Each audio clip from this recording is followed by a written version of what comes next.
อ้าวสบายดีพี่น้องสบายดีFC บ่สมบูรณ์มื้อนี้บ่สมบูรณ์ก็เอาบรรยากาศชนบทมาฝากพี่น้องหลังจากที่ว่าบ่สมบูรณ์ห่างหายไปบ่ได้เลาะถ่ายวิถีชีวิตของชาวชนบทมาฝากพี่น้องเนื่องจากว่าติดภารกิจแล้วก็มีเวียกที่ว่าสำคัญหลายอย่างพี่น้องมื้อนี้ก็ได้มีโอกาสดีมาเลาะชนบทอีกเทื่อหนึงพี่น้องเอ้ยสำหรับวิวบรรยากาศชนบทนี่เขามายามใดก็คือเก่านั่นแหละพี่น้องมากับอากาศเย็นๆยามแรงมากับบรรยากาศที่ว่าสดชื่นกับธรรมชาติกับวิถีชีวิตและก็กับสัตว์สาวาสิ่งที่เลี้ยงแบบเป็นธรรมชาติเป็นเอกลักษณ์ของชนบทพี่น้องสำหรับการตั้งบ้านเรือนของชาวบ้านพี่น้องบ้านเฮาชนเผ่าบลูกะส่วนหลายก็จะเป็นเรือนแบบดั้งเดิมพี่น้องเฮ็ดขึ้นแบบด้วยภูมิปัญญาของชาวบ้านตามแนวคิดแบบดั้งเดิมแล้วก็เฮือนก็จะเป็นเฮือนแบบส่วนหลายจะเป็นเฮือนแบบเฮือนไม้พี่น้องบ่ค่อยมีดอกเฮือนก่อเฮือนปูนเขตนี้นะจะเป็นเฮือนไม้ผาไม้เหี้ยและมีบางครอบครัวก็ใส่ใบตองขอบมุงเอาพี่น้องสำหรับบ้านนี้ก็เป็นหมู่บ้านที่ว่าตั้งอยู่แคมป์น้ำเซแล้วก็ตั้งอยู่สันภูพี่น้องสันภูมันจะเป็นภูเพียงพี่น้องสังเกตเบิ่ง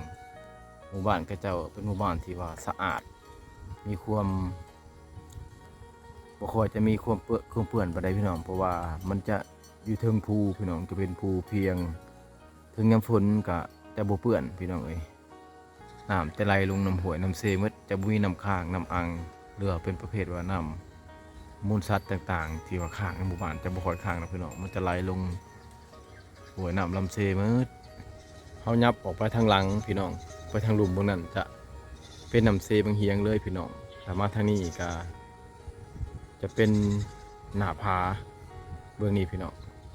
บางก็จะแก่ยาวตามทางเลยเด้มีน้ำห้วยไหลขันกลางมีหน้าผาลงไปทางหลุมก็จะเป็นน้ำสายน้ำเซบางเฮียงพี่น้องสำหรับวิถีชีวิตการเป็นอยู่กับแบบง่ายๆดำรงชีวิตตามธรรมชาติหากินตามธรรมชาติพี่น้องตามห้วยน้ำของบึงมีบางเวลาก็ขึ้นภูเก็บของป่าขายและก็หาเก็บผักหักหน่อมากินมาเลี้ยงชีพในแต่ละมื้อพี่น้อง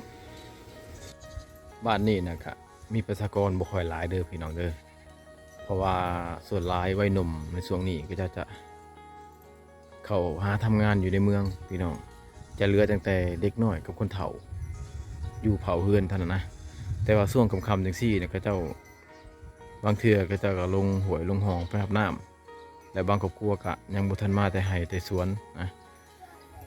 ที่กันว่าบ่ค่อยเห็นประชากรอยู่ในบ้านเพราะปานใดพี่น้องรวมทั้งเบิดนี่ก็ประมาณอยู่7หรือว่า8หลังคาเรือนนี่แหละพี่น้องบ้านนี้ส่วนหลายเขตนี้ก็เจ้าพัวพันกับเวียดนามหลายพี่น้องพัวพันทางด้านการซื้อขายประเภทขายเครื่องป่าของดงหรือว่าขายสัตว์สาวาสิ่งที่เขาเจ้าเลี้ยงนะเรือประเภทพืชพักที่เขาเจ้าปลูกเขาเจ้าก็จะขายส่งเวียดนามเพราะว่าถ้าว่าออกไปทางเซโปนไปขายอยู่สปปลาวมันห่างไกลจากตัวเมืองพี่น้องจากจุดนี้ไปหาตัวเมืองเขตตัวเมืองเซโปนมันก็80กว่ากิโลเมตรพี่น้องเอ้ยแต่ถ้าไปทางเวียดมันก็มีเพียงแต่11-12 กิโลเมตรเท่านั้นพี่น้องไกลกว่าจังซั่นแหละก็เจ้าจังพัวพันการซื้อขายกับเวียดเป็นส่วนใหญ่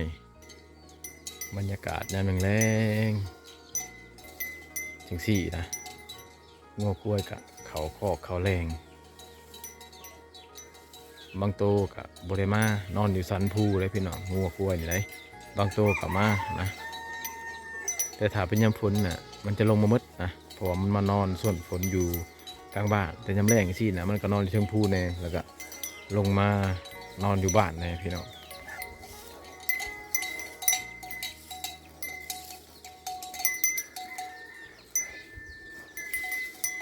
เห็นยังผู้เฒ่าโอ้ดูแถวเนาะเห็นยังดิ เห็นยังวะมาเมื่อไรมันไพ่ที่ห้าตัวนั้นมันเฮือนยังตัวนั้นผู้เฒ่าเล่าเข่าบ่ตัวน่ะเด้ตัวน่ะเล่าเข่าเห็นยังลูกขนาดมันเราอันนั้นจะเป็นเฮือนกระเจ้าเกิดลูกพี่น้องเวลาเจ้าเกิดลูกก็จะปลูกเฮือนให้เกิดต่างหากจะมาที่บ้านนี่บ่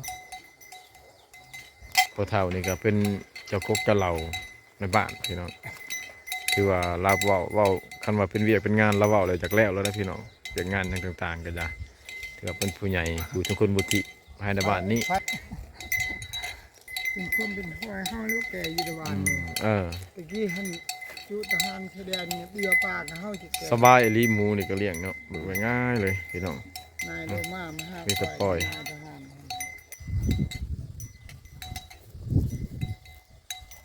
ยามแรงกับประมาณนี้เลยพี่น้องถ้าว่าเรามีจิตใจหมักอยู่กับชนบทอยู่กับแบบว่าใช้ชีวิตง่ายๆนะก็มีความสุขไปอีกแบบพี่น้องเพราะว่าคือแบบนี้นะคำมาจะได้ยินเสียงสัตว์สาว่าสิ่งคันที่ว่าแล้วก็เจ้าดำรงชีวิตกับสัตว์นะก็เคียงคู่กันพี่น้องเลย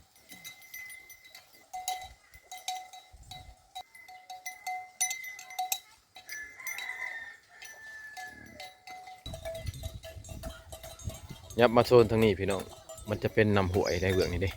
ทางนั้นจะเป็นฝั่งน้ำหวยมาทางนี้ลงมาจากหวยมากะเป็นน้ำเซพี่น้องเลยที่หลุมนะเห็นบอกพี่น้องเป็นน้ำเซลงไปหลุมเนี่ยคือว่าบ้านกับเจ้านี่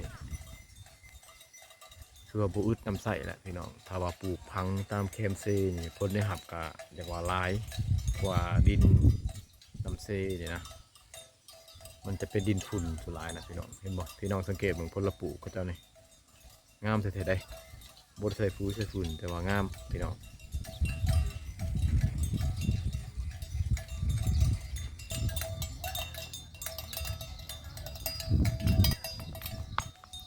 อันนี้คือบรรยากาศของชนบทล้วนๆแล้วพี่น้องเลยเป็นบรรยากาศแบบว่าอาศัยธรรมชาติอะไรได้พี่น้องเกิดขำมาได้ยินเสียงมักกะโลงงัวมักกะโลงคุ้ยแล้วก็ไก่กาปล่อยตามกลางบ้านแบบนี้นะแบบโบเชียดอกพี่น้องก็ว่าเลี้ยงเป็ดเลี้ยงไก่ปล่อยพระทิพย์ตามกลางบ้านกับโบเชียถ้าว่ามันเข้าป่าก็มีแต่สัตว์ป่าอะไรกินมันเจริญพรบ่แต่กินไก่กินกาถ้าว่าอยู่บ้านนี่คนที่หลักเครื่องหลักของหรือว่าหลักของการนี่บ่มีพี่น้องถือว่าปลอดภัยเลยสำหรับสัตว์เลี้ยงสัตว์สาวสิ่งนี่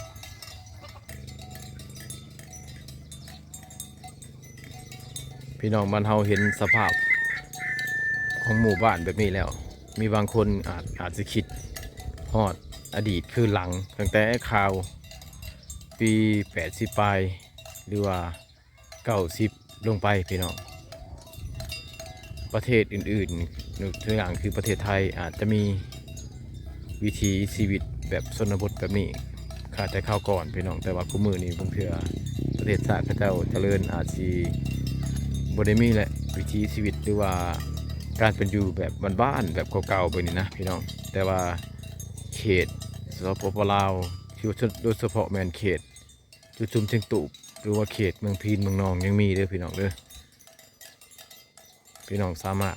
มาเที่ยวมาชมเบิ่งวิถีชนบทแบบเก่าแก่แบบนี้ได้พี่น้องถือว่ายังมีให้เห็นพี่น้องสำหรับการเลาะหมู่บ้านชนบทก็เรียกว่าทัวร์เบิ่งแหละพี่น้องเพราะว่ามันเป็นหมู่บ้านที่บ่ใหญ่นะเป็นหมู่บ้านน้อยๆนะพาพี่น้องก็เลาะจนว่าเบิดทุกซอกทุกมุมแหละจากท่านบาสมบูรณ์จะเดินทางกลับเดี๋ยวพี่น้องเลยถือว่าเจอกันใหม่คลิปหน้าอย่าลืมกดไลค์กดแชร์และกดติดตามเพื่อให้กำลังใจบ่าวสมบูรณ์ตื่นพี่น้องสำหรับคลิปนี้ขอจบอยู่ที่หมู่บ้านชนบทบ้านน้อยๆบ้านนี้แหละพี่น้องเจอกันใหม่คลิปหน้าขอขอบใจ